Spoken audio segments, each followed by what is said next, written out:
turn it up. You're listening to the Country Music Rocks podcast with Danny and Julia. Your all-access pass to all your favorite artists, untold stories, and the real behind-the-scenes of country music. I am super pumped and excited about this podcast this week. I am too. I may even be a little bit more excited about you just because of the fact we are talking about Kenny Chesney, and you already know he's one of my all-time favorites. Oh, yeah. Him and Kip Moore, one of your fellow Bostonians, I would say, right? Yep. Yeah. Kenny definitely has a love for Boston, which Yes, I he love does. that even more. Yeah, that's about him. what attracts you so much to him. I mean, there's so much, but I do love his passion for Boston and the Patriots and even the Red Sox. Yeah. Just all of it. But in general, one of the nicest guys in country music. So nice. And we're learning things about him that we never knew. I know. From this incredible book. Yeah. So this book just came out. Yeah. And it's funny because he doesn't really say it's a memoir. It's more of, it's almost like a love letter to his fans. Right. To No Shoes Nation, which, I mean, it's pretty cool that he has, I love that he calls his fans No Shoes Nation. Oh, it's amazing. Yeah. I would great. like just a small 10% portion of the sales from the No Shoes Nation. Right? Yeah. I mean, you'd be set. I wouldn't have to work another day of my life. Wouldn't that be nice? Yeah, because everyone does love the man. Yeah. No, it's a cool book, and I'm excited because I didn't realize it came in so many different versions. And there's a paper book, there's a hard book, Right. There is an Audible book, which I love. Yes. And the cool thing about the Audible is it's Kenny's voice. Right, which I think just totally brings it all together to hear him Yes. tell his story basally to you because you're hearing his voice through your speakers. Instead of some random person that we don't know reading a book to you, which is always weird to me. I've heard them, and I'm not a book reader. Right. I've realized early in life that I thumb through stuff that I need to, unless it's something that's really caught my eye. Like I read Johnny Cash's book. Okay. I read a book with Shania Twain and a couple of others, but this is I definitely want my own copy. Yeah. Because I want to have it as a keepsake, and if we ever get a chance to hang with Kenny again, I definitely want to have him sign it. For sure. Because I do have a few of those, but I'm excited to hear more about it. And it seems like lately, my TikTok, my Facebook, my Instagram has blown up lately because of all the success lately with him. About Kenny. The big week last week in Nashville, or a couple weeks now at the Country Music Hall of Fame, getting inducted and finally feeling a part of the country music family. And I feel like that was so well deserved for him. Yeah. I mean, he may feel like he doesn't deserve it, but he absolutely 1,000% does. Of course. Yeah. And I thought it was interesting to me because I saw him on that CBS Sunday morning version. If you have not seen it, you got to go back and see if you can find it on Hulu or maybe even just try and Google it on YouTube I'm sure it's on or YouTube. something. Yeah. I'm sure. What an amazing interview. So good. And it goes about the life in the British Virgin Islands and how he likes to spend his time. And I didn't realize he was such a Hemingway fan. Yeah. And he literally said he spent 2 weeks at the same place where Hemingway wrote these books. Oh, very and cool. he would take a book out, he would go on the boat, he would just relax with the sun and the waves, read a book, and then he'd come back a week later and read another book. And it was really incredible to hear. And then in that interview, I didn't realize there were some things that happened with Kenny where he had a breakdown moment, which was you don't really hear from artists like that. Right. And this is him opening up. And I thought it was really cool about him to do. Yeah. In 2009, he said he had a 16-song greatest hits album, and nobody knew who he was. Which is insane to me. Yeah, I'm like, how? Yeah. But again, we're different from everybody else. Yeah, that is true. So, that is true, yeah. We've been into the concerts. We've seen them. We've been to Lumen Field multiple times. We've had the opportunity to shake hands and meet him and sit in the sandbox. But for people that just knew of songs, and that's why I think I like songwriters so much, is because the stories behind the songs come out, and then you go, that guy wrote that. Yeah. And there's not a lot of people that realize that Kenny wrote a lot of those songs. Right. Which is really cool. It is really cool. Yeah. I was very surprised that he actually wrote a book because he's such a private person. Yeah. And he shares a lot in this, just even from the little pieces that I've already read. Right. So I was very surprised by that because he's very quiet. He's not the type of, I've had the opportunity I've met him I've been a fan always. Sure. But like the first time I met him, Right. it was just in the traditional meet and greet. Yep. And I mean, I'm not going to lie, I was nervous because it was like I was finally meeting somebody that Of that stature. Yeah, that I never thought I would ever get the opportunity to meet. And he was just so nice and so kind. And, it's very fast. I mean, you know how meet and greets are. Oh, yeah. Quick. But I've also met him I think 2, 3 other times, maybe 3, yeah, just in industry settings. So of course that's a lot different. Right. And again, just the nicest guy. He Sure. doesn't, he's not trying to walk into a room and be like, okay, I'm here, all eyes on me, super loud and super boisterous. It's almost like you don't even know he's there. Right. Right. Yes, true. But Yeah. he's funny. He's got like the one-liners, and he just kind of, he keeps to himself. Yep. But he still makes such a presence. He does. Which I think is actually stronger than if he did come in like a bull. Like a hothead, yeah. Exactly. And we know that there are a few people in country music that are like that, and that's fine. That's their personalities. That's who they are. 100%, yeah. Whereas him, it's different. And it's funny you say that, because I think about 6 years ago, we were at Lumen Field, and he came into a room. It was a bunch of radio programmers and music directors and promotion people that were there. And over the years, those rooms have slowly shrunken down. Sure. But at the point, he's like, I want to meet the people that are playing my music and their Right. families. And it was a really cool moment, because he came in, and there might have been like 16 people of us in this room, and he met every single one of us, and he shook our hands and said hello. And I remember he stepped on Kimmy's Converse shoes. They were like an aqua green mint. Okay. And they got dirty. Uh-oh. And she was so mad. And I was like, but he was like, oh my God, I'm so sorry. And she's like, no, it's okay. Like, what are you going to say? I mean, You're gonna... exactly. Right. Yeah. He was willing to buy new shoes. Oh. And it was like, so we're like, no, it's fine. Yeah. Just relax. Yeah. But he was just one of those guys, down to earth, very cool. And then after that 60 minutes, you got to watch it. Yeah. It will blow your mind, because I didn't realize like how laid back he is. Again, in 2009, when he had that moment on stage, like he felt like he had just hit a wall, because he'd been working so hard. And when they become an artist of this stature, they put so much into it, and the people that work around him. So it was interesting to me that they showed video of it, like So was crying. if you said 2009? Yeah. Was it in Indianapolis? Yes. Okay, so I was actually at that show. You were? I was at that show, and I was going to talk about this anyways. And he talks about it in the book. Yeah. I found it in the book that he talked about it. And it was the final show of, he's closing out his tour. Yep. And you could just tell, I think there was already talks. I think he had already announced that he wasn't going to tour in 2010. Right. And he didn't know when he was going to tour again. I think he was doing show, like he was doing stadiums, but he was also doing shows too. Like he was doing amphitheaters. He was doing, some of the smaller stuff. So he was doing shows like Thursday, Friday, and Saturday. I mean, just back to back, and then, finally getting like a 3-day break or so, and then, back out there again. I mean, I want to say his shows was like, 60 plus shows all summer, crammed from like March to end of August, early September. Right. So yeah, it is a lot.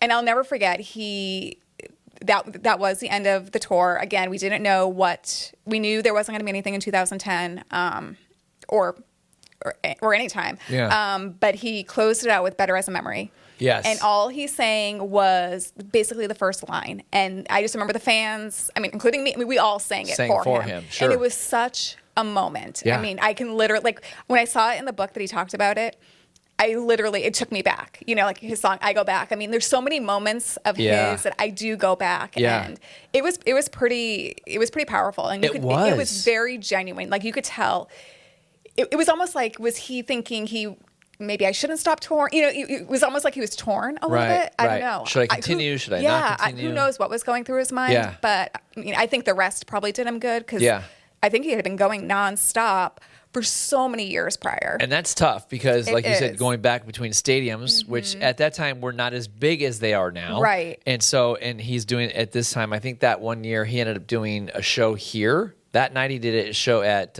which was called the Sleep Country Amphitheater at the time, and then he went to Bend that same weekend. So you're doubling back on it, and it's a lot of work. It's so much, and music does, and touring does become your priority. You don't really have time. Yeah. For anything else. But you don't have time for family. You don't have time for friends. And he touches on that. Yeah. I think that's it's funny, because like you don't hear about. What you hear about him in the news is usually about his music. You know, he's not one that's always has a headline about this, that, and the other thing. So again, this kind of surprised me, because he is so private. Right. But when you think about it, all he's been doing lately for the past, decades is touring. That's all he does. Yeah. In fact, the girl that co-wrote this with him, Holly Gleason, I had a chance to work with her and Kenny many, many years ago. I don't know if I've ever told you this. I feel like I don't know this. Yeah, I don't know if I've told you this story or not. Yeah. So years ago, when I started in radio, I started at a station in Southern California, my hometown, KZLA. It was like the biggest country station, second largest country station in America. A friend of mine named Sean Parr was the afternoon host and said, hey, we need help at the ACMs. We're grandfathered in. Can you come with me and help? And I'm like, yeah, sure. I'll step my way in, do whatever. Yeah. So that first year, they had asked me to become a seat filler. So I became a seat filler, and some other people didn't show up. And they're like, hey, we need help. We need to get to the artist staging area. Can you please get Kenny Chesney? And I was like, sure, not a problem. So I go back to the area where we were at the Universal Amphitheater at the time. And before they moved it to like New York, and now it was in LA for many, many years. Anyways, I knew exactly where the staging area was. So Kenny was next to like Alabama and Travis Tritt at the time. I asked him to come on in and have, hey, we need you on the stage. Holly would come along with him.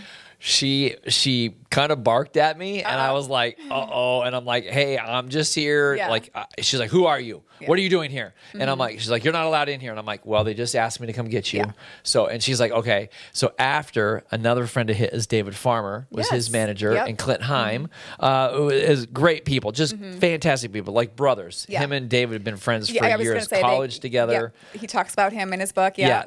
Great guys. Yeah. They all came to me afterwards and apologized because Holly is his real tour manager. I was like, timeline. But you have to be like that. Yeah. And so they apologized. So working with Holly, I've known that she knows every single piece of material about Kenny Chesney. So what a great pair then. Yeah. To write this. And it took him a year to write this book. And I think it's fantastic. And I'm very excited about getting into it. But I was more excited because actually the next year at the ACMs, I was no longer a seat filler. I was a stage person. Oh, there you go. And so they're like, we want Danny. Yeah. So they asked to work with me again the following year, which was cool. Yeah. And then eventually I got a chance to work with Keith Urban and Travis Tritt and a few others. So those are my greatest memories. Yeah. Thanks to my buddy Sean. And working with Dick Clark for those many, many years was truly a blessing because I had told him stories about my mom being a dancer on American Bandstand back in the day. So it was like a full circle moment. It was really cool. So when I saw that Holly was a part of this, I was like, this is going to be great because I know she's going to tell the truth, the absolute truth, because she will not take any crap from anybody. She's not going to hold back. Including me. Yeah, exactly.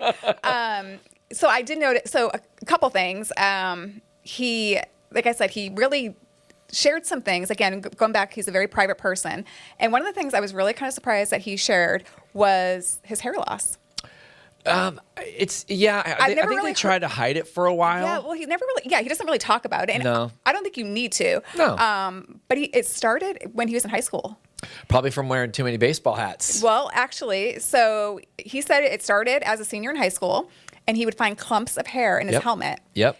And what he thinks it's from is, so his mom would practice on him because she was doing hair. Oh, cosmetology school. And she gave him a perm one time. And he says to this day, he thinks it was all the chemicals. Well, that could possibly be. But yeah, so I mean, I was surprised that he shared that. I think it's very cool that he shared that, because I mean, that's kind of a vulnerable moment. I don't think at any age, and I mean, it doesn't matter what age you are, but I mean, to be a senior in high school and losing your hair like that, I mean, that's got to be tough. But he did say in his book, and I actually wrote it down what he said, a full head of hair is not what makes you you.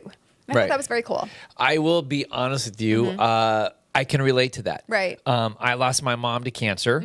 And when I was losing my mom, the stress that was coming out of my body was just immense, knowing that my mom was going to pass.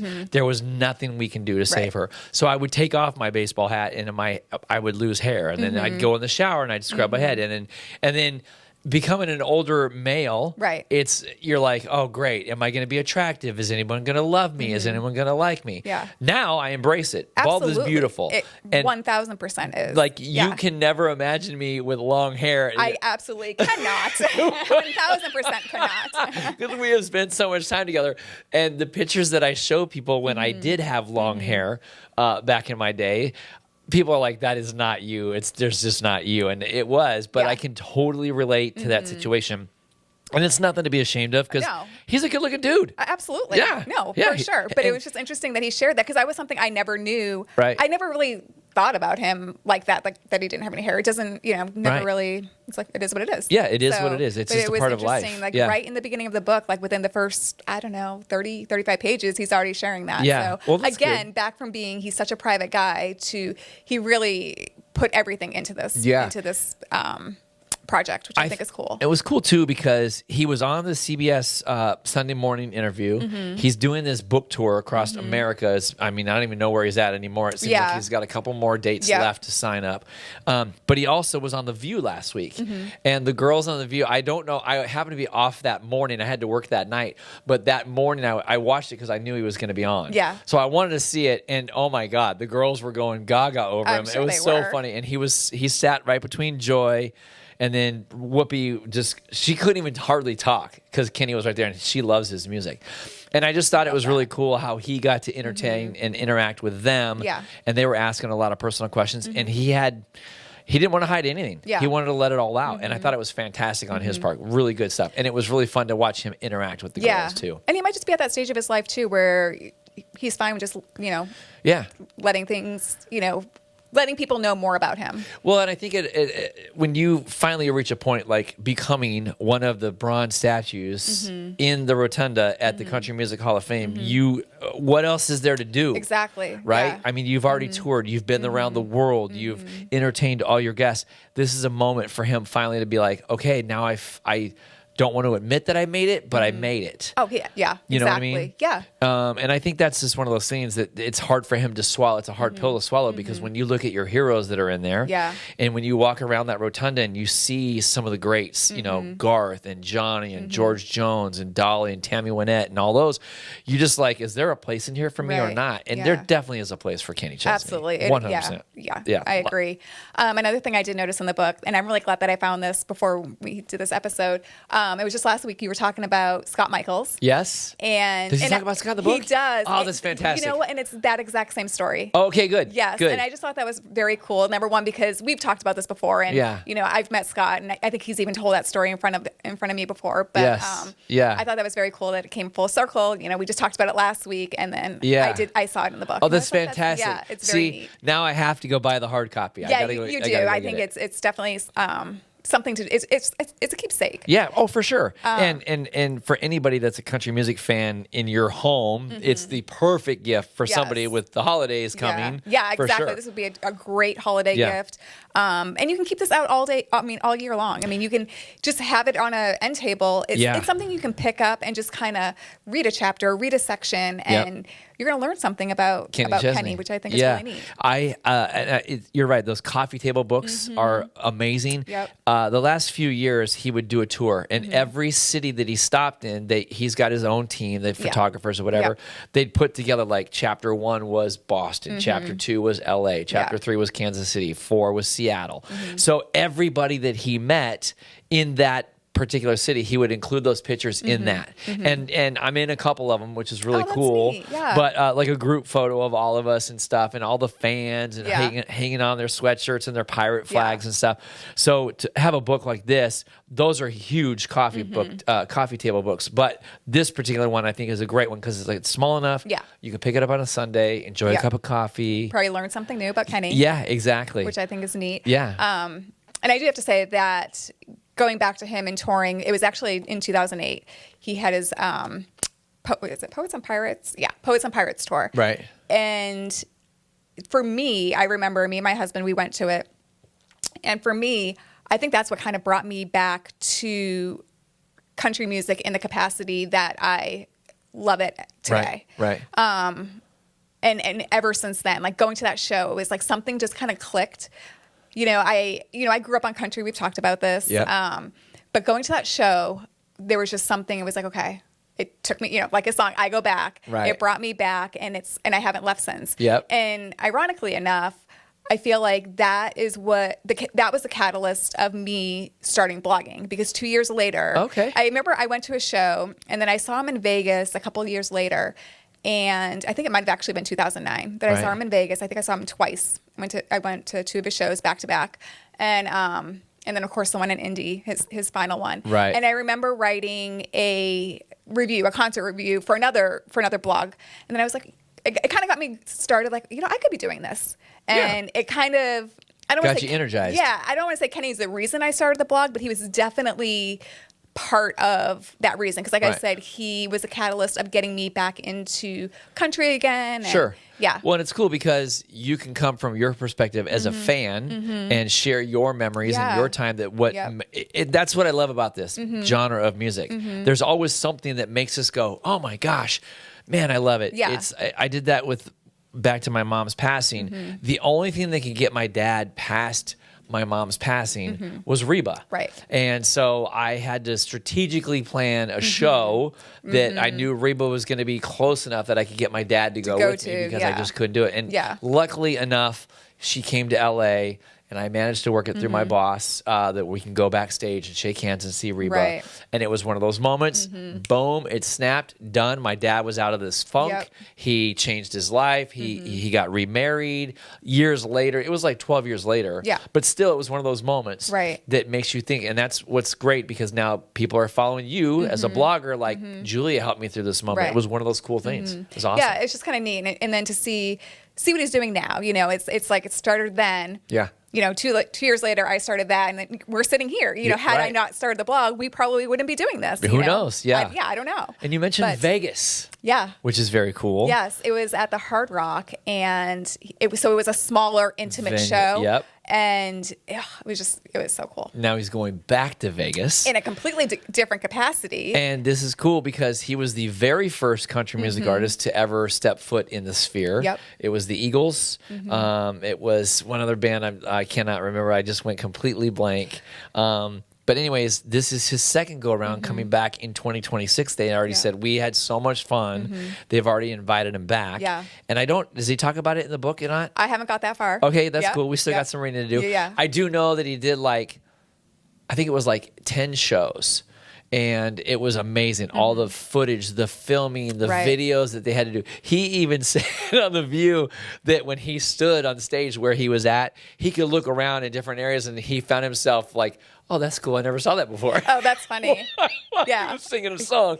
I'm like, I love that. That you talk about multitasking. Yeah. He's thinking about that video where we cut it, but he's still singing the lyrics to Big Star or whatever it was. I'm like, dude, that's good. That's impressive. I like that. So I'm looking forward because I missed him last time. I know. And in so 2026, so I we've definitely got to make 2026 happen. Somehow, some way, we have to. I think he's only announced 5 shows so far, so I'm really hoping he at least doubles that. I'm sure he will. Yeah. I'm sure. He hasn't mentioned anything about another stadium tour. He has not. Maybe this is the time. Okay, let me just back down a little bit. Let me just decompress. Yep. Take in maybe 15 shows. Yeah. And they don't have to all be in 1 week or 2 weeks. No, he can spread them across. Yeah, do like the Eagles did. Do like a month, 2 months on, take a month off, come back 2 months on. Be fantastic. Yeah. I think it'd be great. Some of your favorite Kenny Chesney songs. My gosh, there are so many. It's so hard to talk about. It really is. But for me, I think one of my favorite albums of his, just because you know me and I like albums. Yeah. I'm an album person.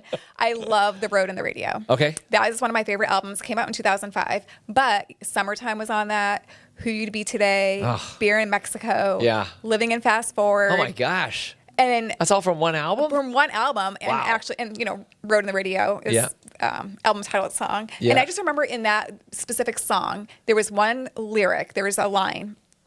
And it says, happiness is a destination that's hard to find. And the way he sings it, and it's so true, because it's like, that is a destination that is hard to find. For true happiness. Will you ever find it? That's the question. Right. Do people find it? And he goes on to sing about sometimes you have to close some doors, and then you have the strong people holding you up to get you through. And it's just on the on the road and on the radio. And I don't know. There's just something about his music that just really. It hits you in the feels, and there's just true meaning to it. Well, and I feel like every song tells a story with him. It does. Whether you're a water baby like me who loves to live life on a boat, I would be Kenny Chesney's best friend. Yeah. On a boat. Let's go surfing today. Let's go swim with dolphins. Especially on his boat. Yeah. Have you seen his boat? It's pretty impressive. I would like to sit in that blue chair in the British Virgin Islands drinking Blue Chair Bay rum all day long. Absolutely. It would be fantastic. Yeah. I think of the songs like Keg in the Closet, American Kids. In fact, part of the CBS Sunday morning interview, great place. It's a bar. I think it's in the British Virgin Islands. One of Kenny's friends, they start off this whole story. This gentleman looks like a true pirate. And Kenny's known him for years. And they met at a bar. I can't remember the name of the bar, but above the bar in Seychelles, I had no idea this is where this came from. Somebody had written, "No shoes, no shirt, no problem." How funny. I thought it was just a song that he wrote, thinking, okay, beach life. Right. It's actually a sign that's still there today. Yeah. And he, every time he goes in, now he kisses it. Yeah. Oh, that's cool. It's pretty cool. So again, I learned so much from him from that CBS thing. And then with the ladies of The View, it was just fantastic. So cool. So I want to do more. I'll give you a couple more of my favorites. I was going to say, what are some of your favorites? Boys of Fall. Yeah. Oh my gosh. Don't blink. Yep. And the one that always gets me, I don't know why it gets me so hard. There Goes My Life. Yes. He talks about that song too. He does, yeah. With my daughter Alexis, like my boys, I'm super proud of my kids. I love my kids more than anything. Yeah. They're great. And my boys, like, you don't worry about your boys like you do your daughter. Right. And so when that song came out, I found myself a couple times behind the mic on the radio, tearing up, thinking of my daughter. Like, she's packed the Honda. I've given her my credit card. It's full of shoes. Yep. It's full of dresses and clothes. Yep. So that one is probably one of my favorites for sure. But I was like Big Star. Yep. That's a great one. Talked about a song, a bar, and we had one here in Portland. It was called Banana Joe's for years. We used to go down there all the time, and it was fun. But yeah, I mean, it's so hard when the sun goes down with Uncle Cracker. Yeah, And he's had some great ones. Off of his, so Road on the Radio is probably one of my favorite albums, and then also Hemingway's Whiskey was another one of the whole album. I love that whole album. And that's where Boys of Fall came from. Yep. Somewhere with You. Yep. You and Tequila. Yeah, I was gonna say with Grace Potter. Great, yes. Yep. But what was interesting, and I just learned that this past summer. So that was written with Matreka Berg, but also Deanne Carter. Oh, I knew Deanna Carter was part of that. I did not know that. Yeah. So when I saw her this past summer, and, she was singing Strawberry Wine. Yeah. And, I mean, that's pretty much, I'm not going to lie, the only song I knew of her. hers. Yeah. And then she went on to tell the story behind that, and she sang that, and I was like, "Oh my gosh!" Yeah, yeah. I thought it was he bought cool. her a house with that song. Yeah, probably, and probably a really nice house too. A nice farm in Tennessee. Yeah, yeah. But he has so many great songs. I mean, I feel like he's the king of summer when it comes to music. Yeah, absolutely. And shows. And I feel like. And I don't want to necessarily say that I'd love to see a bar from Kenny Chesney, but I would love to see all the stuff that he's collected over the years from doing as much as he has. I feel like he could almost do a museum, kind of like the Johnny Cash Museum, but his would be completely different, more on that probably beachy vibe. Yes, for sure. I know I have cool. plenty of stuff from Kenny Chesney: shirts, flags, bottles of Blue Chair Bay rum. Yeah, we definitely have the rum for sure. Yeah, great rum. We always have that on hand. We should have had rum here tonight. I know. What were we thinking? I should have. I had the 3 bottles. I have the banana liqueur. I should have. I didn't even think of that. The coconut rum. Well, next time. Yeah. Yeah. But we were just more excited about the book. Yeah. It's a great book. I'm excited to read. Like, I love to read, so I love having an actual book to hold and to read. So I think this will be a great one to, just like I said, from time to time pick up. Learn something new about Kenny. I think it'll make a great gift. The holidays are coming. Yeah. Absolutely. Yeah. So does it show pictures in here? I don't know. Does. Yeah. It does. Okay. Yeah. Cool. There's several photos in there. Oh man, look at that. That's crazy. That's awesome. But there's just so many good stories, and I think it's great. Yeah. No, it's a cool book. You definitely look at that group, man. That's just so fun. Yep. What a life. Yeah. Congratulations, Kenny Chesney, especially for becoming the newest member of the Country Music Hall of Fame with so many others. That was so cool, man. Such a great moment. Yeah. If you have a favorite Kenny Chesney song, please let us know.